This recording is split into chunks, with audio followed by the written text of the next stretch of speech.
ஜனாதிபதி உரை என்பதாக இந்த செய்தி இவ்வாறு அமையப்பெறுகிறது. எனவே நீண்டகால அபிவிருத்தியை நோக்கிய ஒரு இலக்கினை எட்டும் வகையில் இந்த செயற்பாடுகள் வரையறுக்கப்பட்டிருக்கின்றன. உண்மையாக பார்த்தால் தேசிய மக்கள் சக்தி அரசாங்கத்தின் இரண்டாவது பாதையிடு மீதான விவாதம் நவம்பர் 8 முதல் டிசம்பர் 5 வரை இடம்பெற இருக்கிறது. அதாவது ஜனாதிபதி இன்றைய தினம் முதலாவது வாசிப்பினை நிகழ்த்த இருக்கிறார். எனவே 8 முதல் 2ஆம் வாசிப்பு மீதான விவாதம் இவ்வாறு இடம்பெற இருக்கிறது. எனவே அரச மொத்த செலவாக 4434 பில்லியன் ரூபாய் ஒதுக்கப்பட்டிருக்கிறது. அதிலும் பாதுகாப்பு அமைச்சுக்காக 455 பில்லியன் ரூபாய், அபிவிருத்தி வேலை திட்டங்களுக்காக 2028ஆம் ஆண்டு 8.29 பில்லியன் ரூபாய் ஒதுக்கப்பட்டிருக்கிறது. நிதியமைச்சுக்காக 634 பில்லியன் ரூபாயும், கல்வி அமைச்சுக்காக 301 பில்லியன் ரூபாயும் ஒதுக்கப்பட்டிருக்கிறது. மாகாண சபைகள் உள்ளூராட்சி அமைச்சுக்காக 618 பில்லியன் ரூபாய் என இந்த தகவல்கள் கூறுகின்றன. அதில் தோட்ட தொழிலாளர்களுக்கும் சம்பளம் உயரும் என எதிர்பார்க்கப்படுவதான செய்தினையும் இவ்வாறு தரப்படுகிறது. எனவே இன்றைய தினம் ஜனாதிபதியினால் சமர்ப்பிக்கப்பட உள்ள வரவு செலவு திட்டம் குறித்தான தகவலாக இது அமைகிறது. எனவே தேசிய மக்கள் சக்தி அரசாங்கத்தின் இரண்டாவது வரவு செலவு திட்டத்தை நிதியமைச்சரும் ஜனாதிபதியுமான அனுரகுமார் திசாநாயக்க இன்று வெள்ளிக்கிழமை பார்லிமென்ட்டில் சமர்ப்பித்து விசேட உரையாற்ற இருக்கிறார். நீண்டகால அபிவிருத்தியை நோக்காக கொண்டு இம்முறை வரவு செலவு திட்டம் முன்வைக்கப்படுவதாக அரசாங்கத்தால் அறிவிக்கப்படுகிறது. அதேபோன்று புதிதாக வரி அதிகரிப்புகள் எவையும் வரவு செலவு திட்டத்தில் இடம்பெறாது என்றும் தெரிவிக்கப்பட்டுள்ளது. நெருக்கடியிலிருந்து நாடு மீண்டு வருகின்ற நிலையில் வாழ்க்கை செலவு குறைப்பு உள்ளிட்ட பொருளாதார நிவாரணம், சலுகைகள் சிலவற்றை அரசாங்கம் அறிவிக்கும் என்றும் எதிர்பார்க்கப்படுகிறது. 2026ஆம் நிதியாண்டுக்கான வரவு செலவு திட்ட ஒதுக்கீட்டு சட்டம் மூலம் முதலாவது மதிப்பீட்டுக்காக கடந்த மாதம் 26 பாராளுமன்றத்தில் சமர்ப்பிக்கப்பட்டிருந்தது முக்கியமான தகவலாக அமைந்திருந்தது. இவ்வாறான ஒரு நிலையில் இரண்டாவது மதிப்பீடான வரவு செலவு திட்ட உரையை நிதியமைச்சரான ஜனாதிபதி அனுரகுமார் திசாநாயக்க இன்று பாராளுமன்றத்தில் நிகழ்த்தவிருக்கிறார். நாளை 8 முதல் எதிர்வரும் டிசம்பர் 5 வரை 2ஆம் வாசிப்பு மீதான விவாதம் நடைபெறவிருக்கிறது. ஜனாதிபதியின் உரை குறித்தான விவாதம்.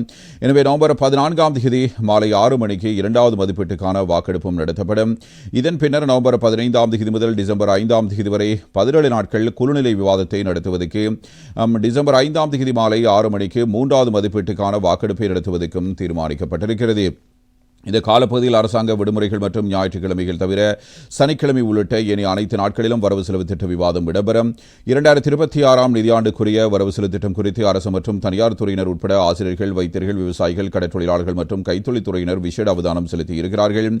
இம்முறை வரவு செலவு திட்டத்தில் நிதியமைச்சுக்கு 634 பில்லியன் ரூபாய், பாதுகாப்பு அமைச்சுக்கு 455 பில்லியன் ரூபாய், சுகாதார மற்றும் ஊடகத்துறை அமைச்சுக்கு 554 பில்லியன் ரூபாய், கல்வி உயர்கல்வி மற்றும் தொழில்துறை கல்வி அமைச்சுக்கு 301 பில்லியன் ரூபாய், மாகாண சபைகள் மற்றும் உள்ளூராட்சி மன்றங்கள் அமைச்சுக்கு 618 பில்லியன் ரூபாய், அரசு நிர்வாகம் மற்றும் பொது நிர்வாக அமைச்சுக்கு 569 பில்லியன் ரூபாயின் அடிப்படையில் நிதி ஒதுக்கப்பட்டிருக்கிறது. வரவு செலவு திட்டம் குறித்து ஸ்ரீ ஜெயவர்தன பல்கலைக்கழகத்தின் பொருளாதார திணைக்களத்தின் பேராசிரியர் காமினி வீரசிங் இதை பற்றி குறிப்பிடும்போது, பொருளாதார பாதிப்புக்கு மத்தியில் தான் இந்த வரவு செலவு திட்டம் தயாரிக்கப்படுகிறது. எனவே வரவு செலவு திட்டத்தின் பற்றாக்குறையை குறைத்து அரசு வருமானத்தை அதிகரித்துக் கொள்ள வேண்டும். அத்துடன் சர்வதேச மற்றும் தேசிய மட்டத்திலான கடன்களுக்கான வட்டி வீதத்தை குறைத்துக் கொள்வதற்குரிய நடவடிக்கைகளை மேற்கொள்ள வேண்டும் என்று குறிப்பிட்டிருக்கிறார்.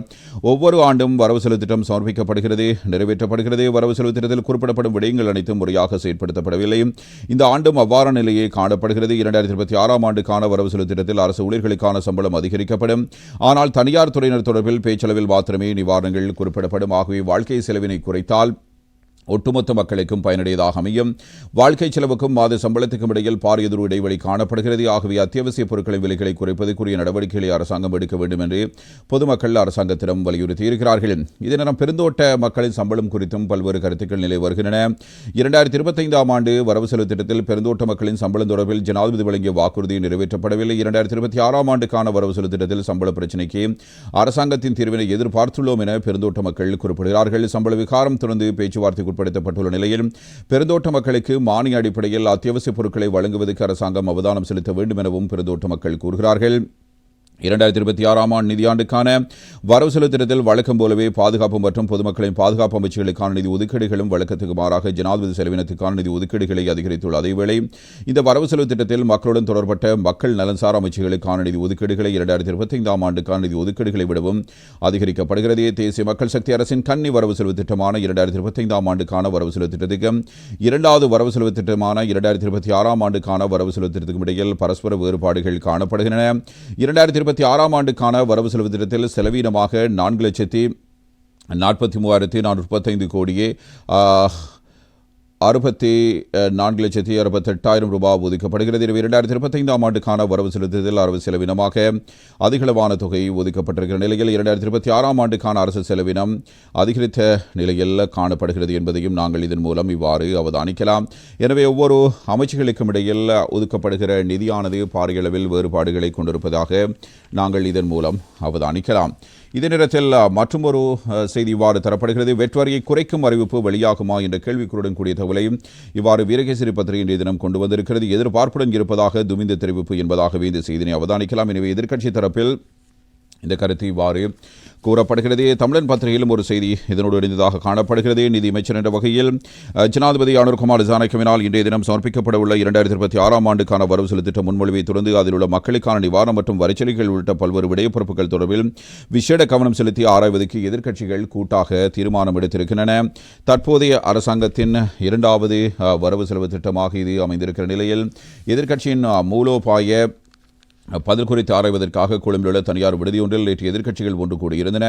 எதிர்க்கட்சியை பிரதித்துவப்படுத்தும் பாராளுமன்ற உறுப்பினர்கள் சகலரும் இந்த கலந்துரையாடலில் கலந்து கொண்டார்கள். தேசிய பொருளாதாரம், வரவிருக்கும் வரவு செலவு திட்டம் மற்றும் நாட்டின் எதிர்கால பாதை குறித்த நுண்ணறிவுகளை வழங்க எதிர்பார்க்கப்படும் பல நிபுணர்களின் விளக்கங்கள் இந்த மாநாட்டில் பெற்றுக் கொடுக்கப்பட்டதாக ஐக்கிய மக்கள் சக்தியின் பொதுச் செயலாளர் இவ்வாறு தெரிவித்திருக்கிறார்.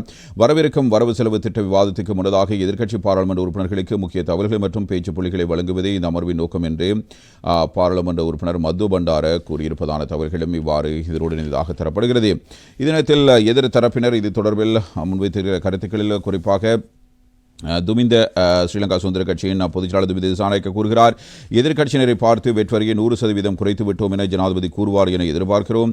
தேர்தல் மேடைகளில் மக்களுக்கு வழங்கிய வாக்குறுதிகளை நிறைவேற்றும் வகையில் தேசிய மக்கள் சக்தி அரசாங்கத்தின் வரவு செலவு திட்டம் முன்வைக்கப்படுகிறதா என்பதை பொறுமையுடன் எதிர்பார்த்துக் கொண்டிருப்பதாக ஸ்ரீலங்கா சுதந்திர கட்சியின் சார்பில் துமிந்த திசாநாயக்க இவ்வாறதொரு கருத்தினை முன்வைத்திருப்பது நாங்கள் இங்கே அவதானிக்கத்தக்கது. இந்த நிலையில் தேர்தல் மேடைகளில் மக்களுக்கு வழங்கிய வாக்குறுதிகளை நிறைவேற்றும் வகையில் தேசிய மக்கள் சக்தி அரசாங்கத்தினுடைய வரவு செலவு திட்டம் முன்வைக்கப்படுகிறதா என்பதுதான் இங்கே கவனத்தில் கொள்ளப்பட வேண்டிய விடயம். தரமான மருந்துகள் குறைந்த விலையில் வழங்கப்படும் என கூறினார்கள். ஆனால் இன்று நாட்டில் பாரிய மருந்து தட்டுப்பாடு நிலவுவதாகவும் அவர் ஒரு குற்றச்சாட்டினை முன்வைத்திருக்கிறார். இதே நேரம் மற்றொரு தகவல் குறித்து பார்க்கலாம். பட்ஜெட் குறித்து கடுமையான தீர்மானம் என்பதாக சாணக்கியன் எம்பி தெரிவித்திருக்கிற கருத்துக்களும் வெளியாகின்றன. தமிழ் மக்களின் அடிப்படை பிரச்சனைகள் பற்றி ஜனாதிபதியிடம் கலந்துரையாடுவதற்கு அனுமதி கோரி 5 மாதங்கள் காத்திருக்கிறோம். இதுவரையில் பதில் ஏதும் கிடைக்கவில்லை. வரவு செலுத்திடத்தின் போது கடுமையான தீர்மானம் எடுப்போம். தமிழர்களின் அடிப்படை பிரச்சனைகளுக்கு அரசாங்கம் நிலையான தீர்வை பெற்றுக் கொடுக்கவில்லை என்ற குற்றச்சாட்டினை இலங்கை தமிழரசுக் கட்சியின் நாடாளுமன்ற உறுப்பினர் சாணக்கியன் இவ்வாறு குறிப்பிட்டு பேசியிருக்கிறார். 2026ஆம் ஆண்டுக்கான வரவு செலவு திட்டத்தை ஜனாதிபதி சமர்ப்பிக்க உள்ள நிலையில் இந்த வரவு செலவு திட்டம் ஊடாக பாரியதொரு மாற்றம் ஏற்படும் என்று எதிர்பார்க்க முடியாது என்பதாகவும் அவர் இவ்வாறு கூறியிருக்கிறார். எனவே ஆட்சிக்கு வருவதற்கு முன்னர் அரசாங்கம் அரசு சேவையாளர்களின் சம்பளத்தை 6 மாதத்துக்கு ஒருமுறை அதிகரிப்பதாகவும் வரி குறைப்பதாகவும் அத்தியாவசிய உணவுப் பொருட்கள் மற்றும் மின் கட்டணத்தை குறைப்பதாகவும் குறிப்பிட்டது. ஆட்சிக்கு வந்தவுடன் ஏதும் நடக்கவில்லை. சர்வதேச நாணய நிதியத்தின் நீட்டிக்கப்பட்ட செயற்திட்டத்துக்கு அமைவாகவே அரசாங்கம் செயற்படுகிறது.